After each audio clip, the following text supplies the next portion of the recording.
पाठ 5 अतीत के पत्र। इसके लेखक हैं विनोबा जी और गांधी जी। अतीत के पत्र अर्थात भूतकाल में लिखा हुआ पत्र। इस पाठ में 2 पत्र हैं। पहला पत्र विनोबा भावे जी ने पूज्य बापूजी को लिखा है। दूसरा पत्र है वो उत्तर के रूप में पूज्य बापूजी ने विनोबा जी को लिखा हुआ है। परम पूज्य बापूजी 1 साल पहले अस्वास्थ्य के कारण आश्रम से बाहर गया था। यह तय हुआ था कि 2-3 मास वाई रहकर आश्रम लौट जाऊंगा। वाई विनोबा जी के जन्म स्थान है। वो वहाँ आश्रम से लौटकर आए थे जिससे अपने स्वास्थ्य को सुधार सकें। पर 1 साल बीत गया, फिर भी मेरा कोई ठिकाना नहीं। पर मुझे कबूल करना चाहिए कि इस बारे में सारा दोष मेरा ही है। वैसे मामा फड़के को मैंने 1-2 पत्र लिखे थे। मामा फड़के जो आश्रम का कामकाज संभालते थे उन्हें उन्होंने पत्र लिखा था। और मामा फड़के यानी विष्णु लक्ष्मण फड़के गांधी विचारधारा से प्रभावित थे और वहीं आश्रम में रहते थे। आश्रम का पूरा कामकाज देखते थे। उन्हें उन्होंने 1-2 पत्र लिखे थे। आश्रम ने मेरे हृदय में खास स्थान प्राप्त कर लिया है। इतना नहीं अपितु बल्कि मेरा जन्म ही आश्रम के लिए हुआ है, ऐसी श्रद्धा उनके मन में बन गई थी। तो फिर प्रश्न उठता है कि मैं 1 वर्ष बाहर क्यों रहा। अब आश्रम के प्रति अपनी भावनाओं को विनोबा जी ने व्यक्त किया है।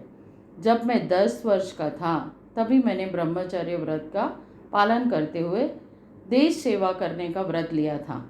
इसके बाद मैं हाई स्कूल में दाखिल हुआ। उस समय मुझे भागवत गीता के अध्ययन पढ़ने का शौक लगा, पर मेरे पिताजी ने दूसरी भाषा के तौर पर फ्रेंच लेने की आज्ञा दी। तो भी गीता पर का मेरा प्रेम कम नहीं हुआ था और तभी से मैंने घर पर ही खुद ब खुद संस्कृत का अभ्यास शुरू कर दिया था। मैं आपकी आज्ञा लेकर, गांधी जी की आज्ञा लेकर आश्रम में दाखिल हुआ, पर उसी समय वेदांत का अभ्यास करने का अच्छा मौका हाथ लग गया। वेदांत वेदों का सार।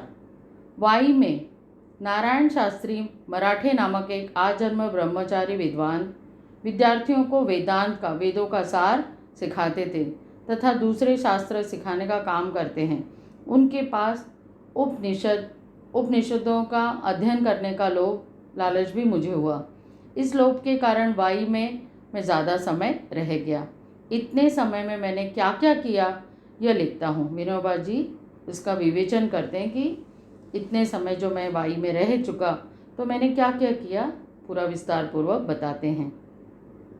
जिस लोभ के खातिर मैं इतने दिनों आश्रम से बाहर रहा, मेरा वो लोभ और उसका कार्य नीचे लिखे अनुसार है। स्वास्थ्य सुधार के निमित्त पहले तो मैंने 10-12 मील घूमना शुरू किया, 10-12 मील चलना शुरू किया। बाद में 6 से 8 सेर अनाज पीसना चालू किया। आज 300 सूर्य नमस्कार और घूमना यह मेरा व्यायाम है। इससे मेरा स्वास्थ्य ठीक हो गया।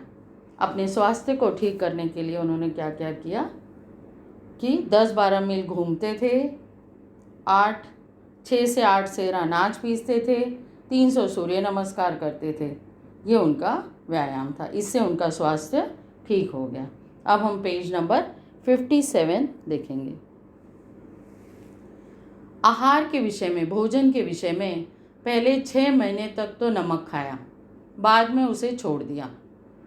मसाले वगैरह बिल्कुल नहीं खाए और आजन्म नमक और मसाले न खाने का व्रत लिया, निश्चय किया, क्योंकि नमक और मसाले हमारे सेहत के लिए उतने अच्छे नहीं होते हैं। दूध शुरू किया। बहुत प्रयोग करने के बाद ये सिद्ध हुआ कि दूध बिना बराबर चल नहीं सकता। दूध पीने से ताकत ज़्यादा मिलेगी। फिर भी अगर इसे छोड़ा जा सकता तो छोड़ देने की विनोबा जी की इच्छा थी, मेरी इच्छा है। 1 महीने स्वास्थ्य को सुधारने के लिए 1 महीने केले, दूध और नींबू पर बिताया। इससे ताकत कम हुई। और कौन कौन से कार्य किए उन्होंने उस समय जब वो आश्रम में नहीं थे? गीता का वर्ग चलाया। इसमें 6 विद्यार्थियों को अर्थ सहित सारी गीता सिखाई बिना पारिश्रमिक के। बिना किसी के मदद, बिना किसी से पैसे लिए शिक्षा दी, गीता सिखाई। ज्ञानेश्वरी का 6 अध्याय, इस वर्ग में 4 विद्यार्थी थे। उपनिषद 9, इस वर्ग में 2 विद्यार्थी रहे। विद्यार्थी चाहे 2 हो 4 हो, उन्होंने पूरे श्रद्धा से और परिश्रम से विद्यार्थियों को शिक्षा दी। हिंदी प्रचार में मैं स्वयं अच्छी हिंदी नहीं जानता, फिर भी विद्यार्थियों को हिंदी के समाचार पत्र पढ़ने पढ़ाने का क्रम रखा। अंग्रेजी 2 विद्यार्थियों को सिखाई। यात्रा लगभग 400 मील पैदल की। राजगढ़, सिंहगढ़, तोरणगढ़ आदि इतिहास प्रसिद्ध किले देखे। प्रवास करते समय, यात्रा करते समय गीता जी पर प्रवचन करने का क्रम भी रखा था। आज तक ऐसे कोई 50 प्रवचन किए। अब यहाँ से आश्रम आते हुए पैदल मुंबई जाऊँगा और वहाँ से रेल से आश्रम पहुँचूँगा। मेरे साथ 25 वर्ष का एक विद्यार्थी प्रवास कर रहा है, यात्रा कर रहा है, जो उनका अनुयायी है। मुझसे गीता सीखने का उसका विचार है। मैं अधिक से अधिक चैत्र शुक्ल 1 को आश्रम पहुँचूँगा, इस तारीख को पहुँचूँगा। वाई में रहकर विद्यार्थी मंडल नामक की एक संस्था की स्थापना की। उसमें एक वाचनालय खोला और उसकी सहायता के लिए चक्की पीसने वालों का एक वर्ग शुरू किया, जिससे वाचनालय में पुस्तकें आ सकें। उसमें मैं और दूसरे 15 विद्यार्थी चक्की पीसते। जो मशीन की चक्की पर पिसवाने ले जाते, उनका काम हम 1 पैसे में 2 सेर हिसाब से करते और ये पैसे वाचनालय को देते और उन्हीं पैसों से पुस्तकें खरीदी जाती। पैसे वालों के लड़के भी इस वर्ग में शामिल हुए थे। यह वर्ग कोई 2 मास चला और वाचनालय में 400 पुस्तकें एकत्रित हो गई। सत्याग्रह श्रम के तत्वों पर प्रचार करने का मैंने काफ़ी प्रयत्न किया।